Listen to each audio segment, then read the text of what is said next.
There's been a lot of talk about the issue of aid getting into Gaza. Parts of the international community saying far more need to go in. Israel saying we're supplying plenty. And the problem is Hamas take so much of it. And then you have some Israelis who are saying, why are we feeding our enemy? Especially when the food will get into the hands of the enemy fighters. Have a watch of Mosab Hassan Yousef, the son of a Hamas co-founder, asked about this very issue. They haven't allowed media on the ground in the war zone so that the story can be told by people who don't have a stake in the action. I think both are big mistakes. You say it's too dangerous and aid is not as simple as I make it. Why? My personal opinion is to deplete Hamas to the worst possible way, not to give them aid, because the aid is going, first of all, to Hamas. If you ask me about the best strategy, was to evacuate children and women, and this is what I said from day one from this war. Get them out of the danger, because Hamas want to use them as human shields. Then it would be much easier mission. But Egypt, Qatar, and the United States government conspired against the civilians of Gaza by actually keeping them caged under Hamas mercy. Then they wanted to give, by the name of giving humanitarian aid to the civilians, they end up lengthening Hamas lifespan. All the aid is going to Hamas, and this is making them stronger. So if they really wanted to help the civilians, they would have simply opened the border and let them go to safety in Egypt. So what Mosab is saying is absolutely right and obvious. We've seen so much evidence of Hamas stealing aid, and frankly, it's so clear that you're in some ways going to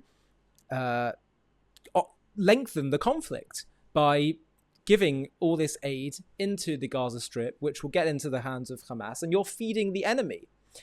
I think Mosab also makes a really important point. He says, what about, women, children, and all that? Well, what about Egypt? Why is no one talking about Egypt's role? Shouldn't, they're a fellow Arab country. Why has there been all this talk about Israel blockades and Israel does all these things, but they don't talk about Egypt's blockade, Egypt refusing to let in Gazans? That would solve the civilian problem in a moment. It cannot be Israel's responsibility to feed a population that's waging a genocidal war against them. It can't be. Their responsibility is to demoralize, demotivate, and destroy the fighters on the other side. And the suffering of the civilian population, of those in Gaza, are the responsibility of Hamas, and it's a societal problem. They have the moral agency to resist and do something about the society that they live in. Even if the resistance is something very, very small, even if it just might mean maybe surrendering to the IDF or not being involved directly in what's going on. We can't simply say that the entire issue has to be something that Israel has to solve. Douglas Murray talks about it as the intractable problem that only Israel is expected to solve. And why should that be the case? Gaza is a different society, a different group of people to Israel. Israel disengaged, but then had to blockade because rockets were coming in every day. But the purpose of the disengagement was to create a mini two-state solution. So they start waging war against Israel, and now it's Israel's problem to fix their problems in society. That can't be. That cannot be the case. Israel has shown more surgical precision than any army has shown in the history of modern urban warfare. And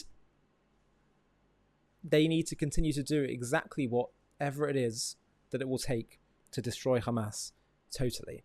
So Mosab has a lot of clarity on this. He knows that the only language that people understand in the Middle East is one of strength.